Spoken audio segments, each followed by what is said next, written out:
When you're just starting out hand lettering, you may not know all the tools that can make creating easier. On this channel, I review a lot of pens to try and help you know if certain pens will work for you or not. In this video, I'm not going to give you a list of my favorite pens. I'm actually going to show you how I use my most used pens and supplies from the year by creating a page in my journal using each of them. Just remember, we're all different, so it makes sense that we need different tools for our unique hand lettering. For example, these are the Caron Real Brush Pro markers. They have a real brush with actual bristles instead of the felt nib like other brush pens. My most used colorful pens from last year was a tie between these and the Sharpie Creative markers, and I'll show you those soon.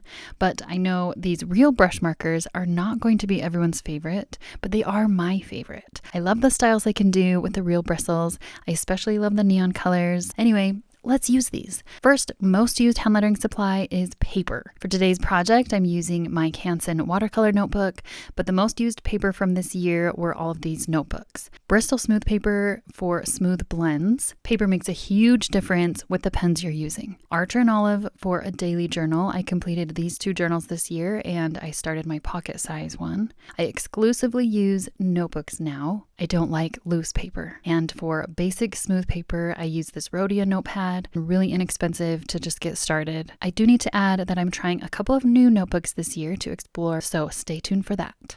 And next, this isn't even a pen. This is my Helix Circle Maker. I use this all the time. If you like circles, this is a must-have. I use this so much, and so I thought, ooh, maybe I should try this one with different shapes. I have not used this one time, but I use my Circle Helix Maker all the time. Next, when I'm sketching out my design, instead of erasing over and over, I like to use tracing paper. I finish a sketch and put tracing paper on top and do a new sketch right on top and repeat until I get it how I like it. Tracing paper is also great to practice on worksheets. And along with that is my light pad. This was a cheap light pad from Amazon and it comes in handy all the time. Also, washi tape. You can use it in your design, but I actually use it so much to make my life easier, like to tape down the design I'm about to trace, or if I want to get a clean border, washi tape is great. It has so many uses. Next, of course, is a pencil. You can use any pencil that works for you. Some people like to use a pencil with a soft lead. I got this Pentel Graph Gear 500 a long time ago, and now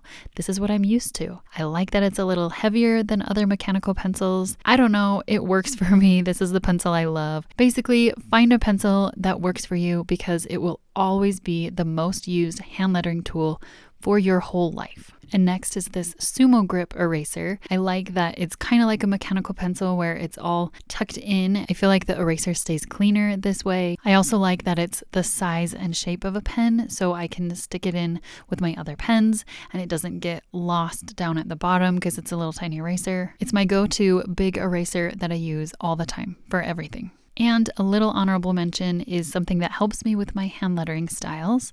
I love creating new styles. I love looking at typography and fonts, so I use Google Fonts all the time. I use it for inspiration. I download fonts because they're all free.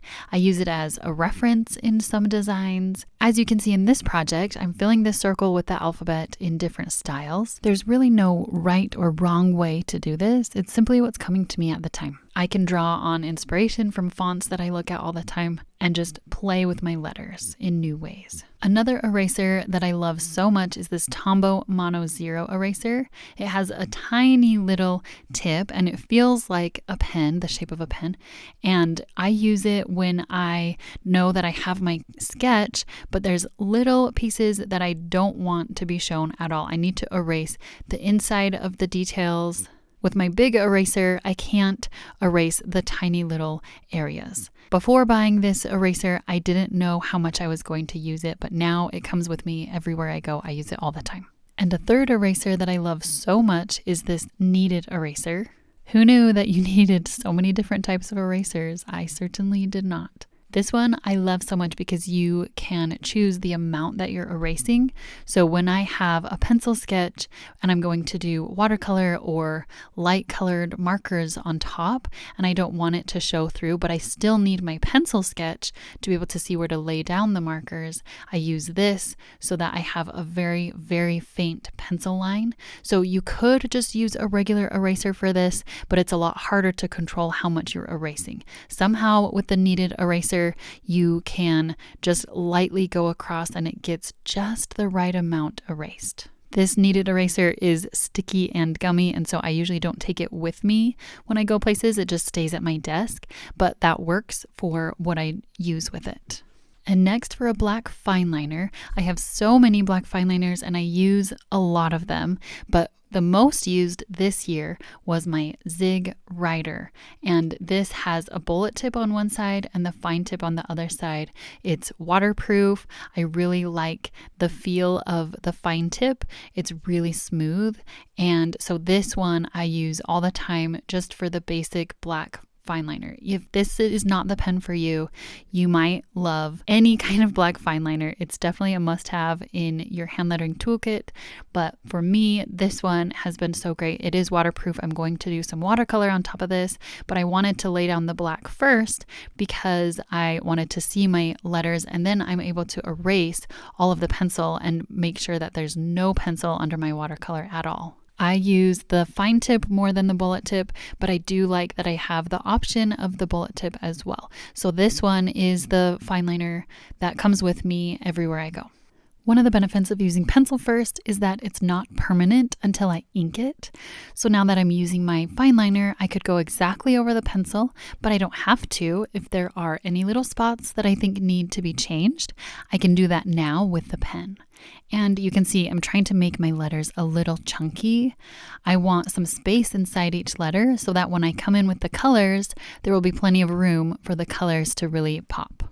To add the watercolor, I wanted to do a nice gradient all the way around, but to be able to get the right amount of color in each section, I decided to go over my sketch and just make a pie, basically cut it into these different sections, and then each color will go in a different section. So I'm using my light pad again, just so that I can see the sections of my colors, and I'm erasing all of the pencil marks really well because now I have my black fine liner outline. I'm using my Caran real brush markers for the watercolor.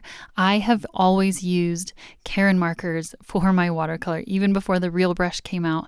Now I love the real brush, but I love Caran as watercolor. So yes, Caran markers are more expensive, but they have a great brush tip for hand lettering, and they're a dual use because you can use them as watercolor as well. And if you're going to do anything with watercolor, I love to recommend these water brushes. I have two different brands, the Pentel brand and the Kuretake brand. I love all of them. I use them all the time. Water brushes help control the amount of water that you're using on your brush.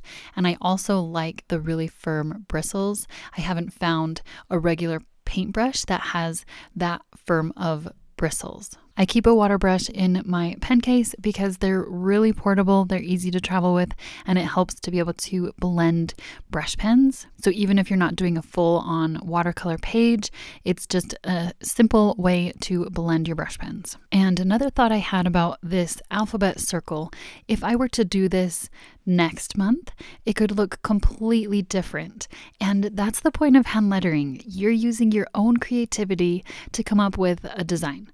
No one can tell you that your way is right or wrong because it's coming from you. It's a way to express how you're feeling at the time. It's a way to play. There's no wrong way to play. Your hand lettering is a way to use your own creativity, and you can't use that up. The more you use, the more you get. The more you create and make mistakes, the more ideas you'll have to keep creating and making more mistakes.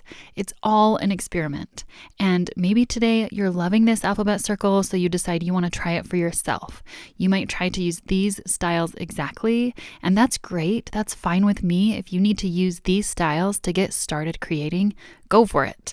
And as you're doing it, you might find yours turns out differently than mine. And that's how creativity works. Use the things that inspire you to explore and come up with something for yourself. I really like lettering inside a shape. I have the limits that it has to fit inside the circle. And so it kind of forces me to think creatively about the letters and the styles, and it has to go only a certain way. It's a great creative practice if you need something for today to get you started.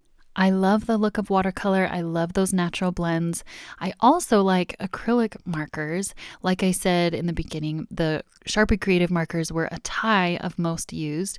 So it just depended on the day if I was feeling like watercolor or acrylic. But in this piece, because I used Karen markers, I didn't use the Sharpie Creative markers, but I had challenged myself to use all of my most used pens. The white Sharpie Creative marker is the best white marker that I have.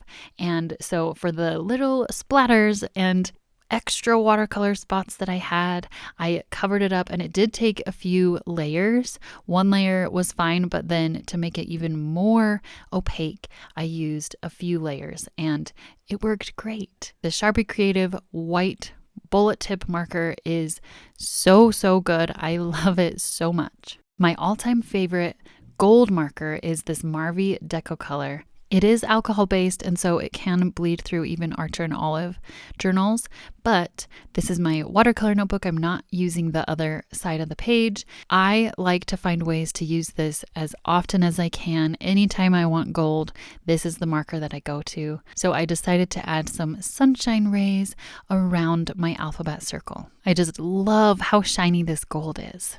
Before I show you the final piece, the next most used hand lettering tool is this standing pencil case, also sometimes called a telescopic pencil case. I have tried so many pencil cases and I just love these. It's like having my jar of pens wherever I go. I take this with me through all my house, depending on where I'm going to do my hand lettering, maybe in the kitchen with my kids or while watching TV on the couch. It travels well, but it can also just be my jar on my desk. I have collected a few of these over the years and I use them for the pens that I want to be out on my desk. As for the storage of the rest of my pens, I use these clear plastic pouches because they fit perfectly in my drawers. They're clear so I can easily see which pens I'm looking for. All of these supplies are linked in my Amazon list in the description below. Here's a little behind the scenes shot. I have one ceramic rainbow jar for my friend, and then the rest are the standing pencil cases. My office is currently in my walk-in closet, so this setup works for me right now. This is how the page turned out. I hope it helped you to see some hand lettering supplies that can make your life easier. If you want to see my other most used pens this year, the Sharpie Creative markers, check out this video right here. I'll see you there.